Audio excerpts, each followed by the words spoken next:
I'm not going to do an overview of yesterday or really get into the financials much because it really feels like noise and much of it was indeed things our audience here has already heard. Instead, I'm going to focus on what was new, and I'm going to dive a bit deeper into a few things that were said that have caused a lot of confusion. The first and most important one, in my opinion, is this sentiment that Tesla is now pursuing a more geo-fenced approach with FSD, given how focused Tesla is to overfitting the nets for Austin, given the Tesla convoy, and trying to validate the latest model. Elon also said it's increasingly likely Tesla will implement localized parameters for regions with unique conditions like the Northeast with snow. We also have Ashok saying Tesla's focus on Austin allows Tesla to burn down a specific list of issues or edge cases relevant to that city before expanding elsewhere. So I understand why some are confused and are now thinking Tesla's going to have to overfit for every city before expanding, which sounds a lot more like Waymo than a true generalized approach. But I am quite confident this is not the case, so let me make my case. To start, Ashok also said that these localized parameters remain part of Tesla's general approach to autonomous cars. So I take this to mean this is not a departure from a generalized model, just refinements within it. Ashok also said that Tesla's generalized solution, once validated in a few North American cities,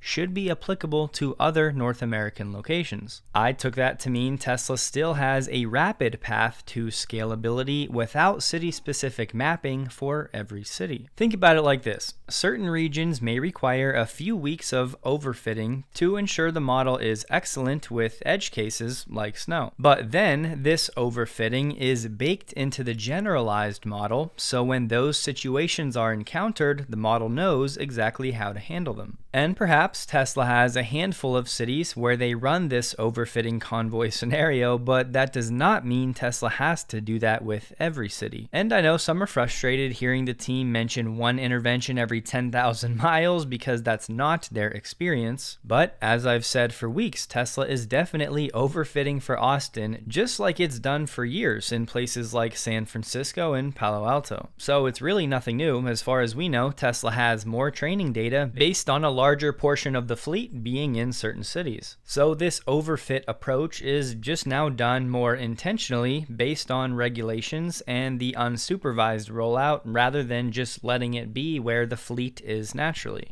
Tesla knows that all eyes will be on June or July in Austin. It needs to do everything it can to be perfect. So, of course, Tesla's going to go all in on training the fleet with Austin data. As these edge cases are solved, the neural nets are adjusted, and the general approach can now handle those edge cases. Tesla will have remote operators in case a vehicle gets stuck, but we did not get official confirmation that Tesla will not have supervisors in the vehicles to start, regardless of what anyone is saying. At least, that was my takeaway. But honestly, whether they do or don't doesn't really matter in the long run. The media will make it seem like Tesla's failing, but if Tesla wants to be extra cautious for a few weeks, I really don't have a problem with that. Any supervisor that starts in the vehicles will of course be removed in time. The biggest thing to watch will be the fleet size scaling. 10 to 20 vehicles to start isn't the most exciting number ever, I get it, but as you'll see throughout this video, Tesla has forecast everything we need to know if people would just listen. And that's part of why I enjoy keeping up with the daily news flow, because you pick up on all of these things over time. And I guess I wasn't planning to do this, but let's take a quick departure to drive this point home, and we can cross off the more affordable model confusion as well. It's been quite funny for me watching people speculate and postulate when, if you've been following along, again, not to pump myself up here, but just because of the nature of Electrified. Elon said this Q3 last year. The amount of work required to make a lower cost car is insanely high. But like, it's harder to get 20% of the cost out of a car than it is to design the car and build an entire factory in the first place. It's like excruciating. And there's not a lot of movies made about the heroes who got 20% of the cost out of a car. And right before that, Ashok was talking about the cheaper models. So So for months now, it's been obvious to me that Tesla's more affordable models would largely be a stripped down version of the 3NY. And before anybody gets upset, there is more nuance to the story. Lars said the new models will resemble the 3NY, not that they will be the 3NY. So does that leave room for a hatchback form factor for the 3? Yeah, I think so. I wouldn't go as far as saying it's likely. Does it leave room for a larger Model Y? I'd say probably not, because that wouldn't be more affordable unless they really stripped it down, but theoretically it's possible. Although I do think a smaller form factor is a lot more likely. And I do think Tesla will push the limits of what's reasonable to differentiate these new vehicles, but given these will be built on the 3NY lines, they can only change so much without adding unnecessary complexity. There's already a large level of new complexity for Tesla to deal with the full unboxed method, and it will be nice for Tesla to use aspects of this new style on current lines. But yeah, ultimately I think Tesla knows it needs to do whatever it can to avoid any cannibalization of the 3NY sales. But for anyone still expecting an entirely new form factor, I think you should start adjusting your expectations. Even if 3NY sales take a hit, as long as Tesla can deliver an attractive value proposition at a materially lower price point, I think the increase in addressable market will offset any cannibalization of 3NY sales. Tesla has always been a stretch purchase for a material group of the population, and lowering that number will just widen the group of people that can now make that stretch goal. Yes, of course, some people will move down from the 3NY, but again, I think that'll be offset by the people that now have access to one of these new Teslas. And look, just always keep the big picture in mind, because it really doesn't matter that much anyway if unsupervised scales in 2026 like Elon is expecting. It should just be painfully obvious by now that Tesla's business is not reliant on moving more metal. And I'm not even going to say what it is, because you already know. And just FYI, if you put zero value in Elon's FSD predictions given the history, I really wouldn't fault you, but I think it's clear the data and the circumstances this time around are quite different than 2020. And we've said all along, eventually Elon will be right. And before we get back to the Tesla being geofenced sentiment,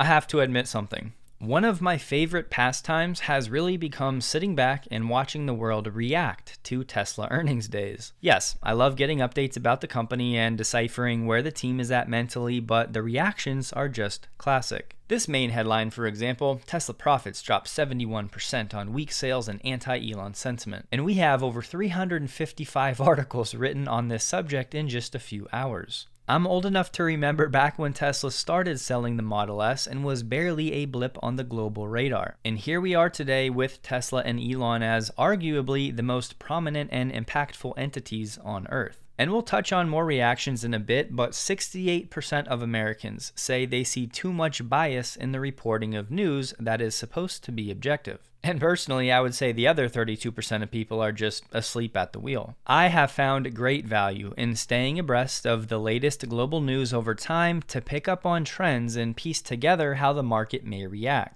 And Ground News has been the best source of signal for me to do that quickly and accurately. And that's part of why I'm still partnered with Ground News, the sponsor of this video. Ground News exists to help readers stay informed without any algorithmic or political bias. If it sounds like a breath of fresh air, that's because it is. Ground News allows me to compare coverage from over 50,000 sources while exposing any political bias. At least once a month or so, I'll check the My News bias to see what my blind spots are given my consumption habits. This is because I have people that I'm close with that have very different political views than I do. And yes, guess what? I'm still friends with them. And I like staying up to speed with what information they're taking in. Ground News is very affordable. I think it's a killer value proposition. And if you use my link below, you'll get 40% off the Vantage plan, which gives you unlimited access. You can head to ground.news/electrified, linked below, or you can use the QR code on the screen. Alright, back to the geofenced sentiment.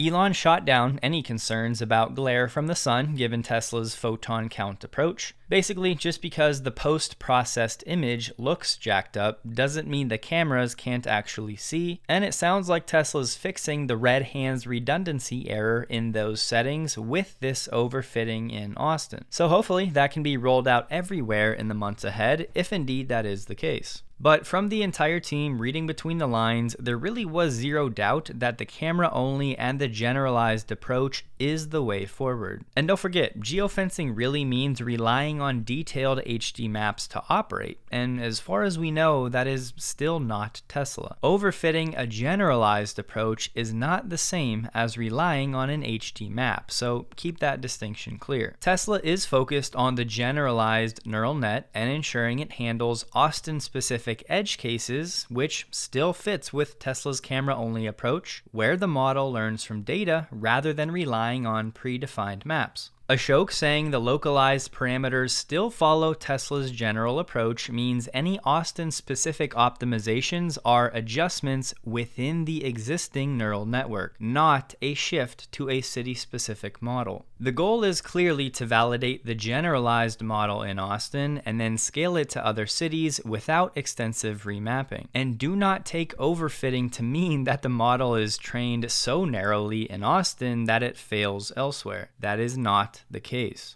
Tesla's maintaining the generalized model overall, they're just using Austin as a test bed to improve the universal neural net that should in theory further simplify, if not remove, any overfitting requirements for similar cities elsewhere. And if you've been thinking this whole time that Tesla won't need to make adjustments for snow, then you've probably just never been to a snowy region. Even for a normie like me, this has always been obvious that Tesla will need specific localized parameters to handle that. But again, once Tesla overfits the model to roll out in this region, the generalized model will learn and be prepared for handling those outcomes anywhere. They would not have to overfit for every city with snow. And to wrap this up, just remember, Tesla's always been a safety-first company. They will be cautious with this rollout as they should and as they forecast. Forget what the Wall Street analysts or the media wants to see or thinks Tesla should do. And yeah, it may feel painfully slow, but if you take a nap and wake up at the end of 2026, I think you're going to be very pleased with what Tesla has accomplished. End of 2025, maybe not as meaningful as some are hoping for, so keep your expectations in check. But Tesla's approach in Austin is not geofencing like Waymo. It's just Tesla prioritizing Austin to validate and refine the generalized neural network. The localized parameters are minor adaptations like adjusting model weights or adding region-specific data within the same end-to-end structure. These will enhance the performance in different environments like snow without abandoning Tesla's camera-only, map-free approach. And with each region that's overfit, future regions should be easier to adjust and refine for. And don't forget, if Tesla can have smooth operations in Austin, regulators elsewhere will be watching like a hawk. It would be foolish for Tesla to rush unsupervised out to meet an arbitrary timeline before the software's ready, because if things did not go well, regulators across the US would likely require a lot more proof that Tesla fixes problems and makes improvements. And you can bet your bottom dollar that the anti-Doge protesting crowd still has some juice left in the tank for any time Tesla slips up. Whereas on the other hand, if Tesla takes the cautious approach and demonstrates a smooth rollout, it should quickly open up the regulatory environment elsewhere. So I view these localized parameters as limited tweaks to the overall model, not a city-specific model. And don't forget what Elon said. This was a nice thing to do, not that it's required. It's increasingly obvious that there's some value to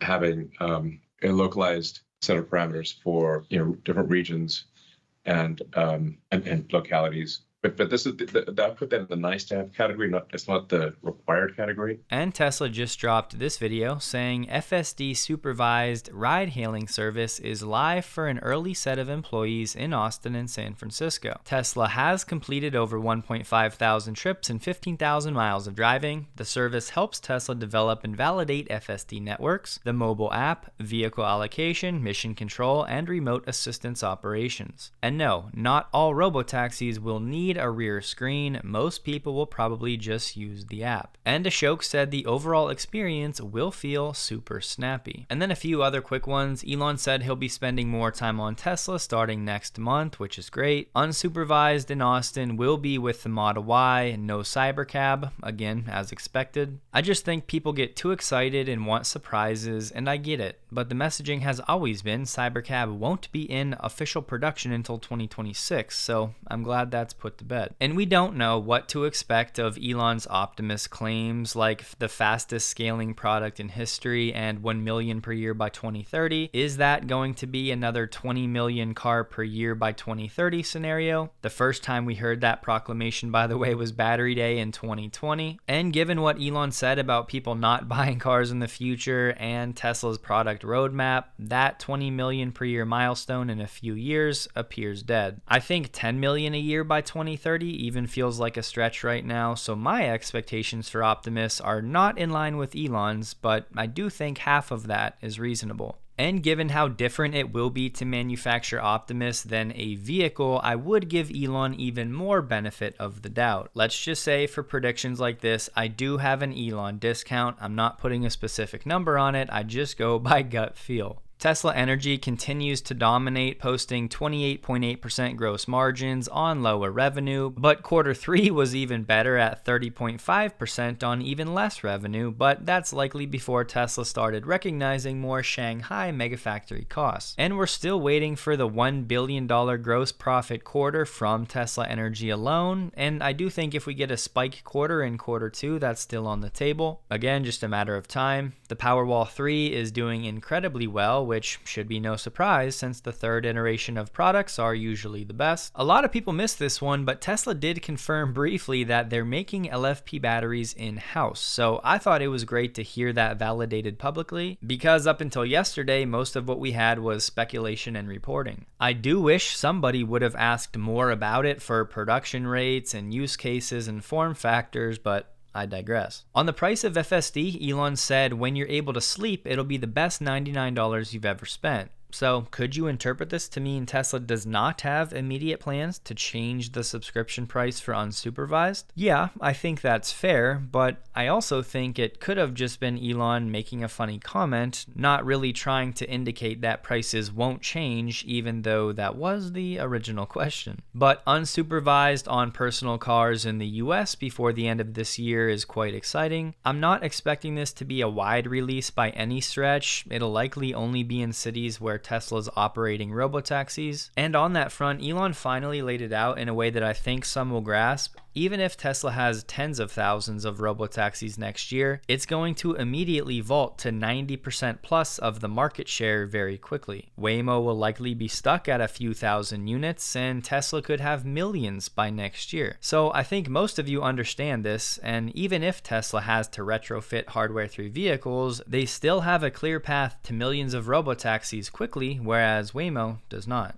The future Cybercab cycle time of 5 seconds compared to the already world-leading time of 33 seconds for Tesla in Shanghai is just crazy, but that won't really be super relevant until 2027 or so. Still, another exciting thing to extrapolate and think about. Lars revealed Tesla is working on ferrite motors, and Jordan from The Limiting Factor actually did a video on this, so I'll have that linked below if you want to get up to speed. And going forward, now that we know, I'll keep ferrite motors in my news flow. We won't dive into it today, but ferrite motors are electric motors that use ferrite magnets, which are permanent magnets made mostly from iron oxide combined with some other elements. Generally speaking, ferrite magnets don't rely on rare earths like neodymium, using cheaper, more abundant materials. So overall, these should be more cost effective, allow for better supply chain stability, and potentially allow for a lightweight design. It was confirmed that Tesla is no longer cell constrained for vehicles, which is great. Perhaps there are some small constraints temporarily on the energy side given tariffs, but Tesla said they're spinning up new supply lines, and we know they're making LFP in-house, so overall, no longer cell constrained. So listen, No one wants to hear we have to wait longer, but we've all come so far and we're so close. As Elon said, we'll likely have more bumps this year, but I'm as confident as ever that 2026 to 2028 will be so good, the waiting we've done the past few years will feel trivial in comparison once we get there. Another way of phrasing it, it'll be worth the wait. Just try to keep the proper expectations for timelines until then. You know yourself, and if you need to lower yours. And I'm just saying, it'll make following the Tesla arc in the story so much more enjoyable. And because I think it's quite fitting for right now, you know what they say, the bigger the base, the bigger the breakout. And everything I heard last night did nothing but confirm the pieces are being put in place for this future we're all waiting for.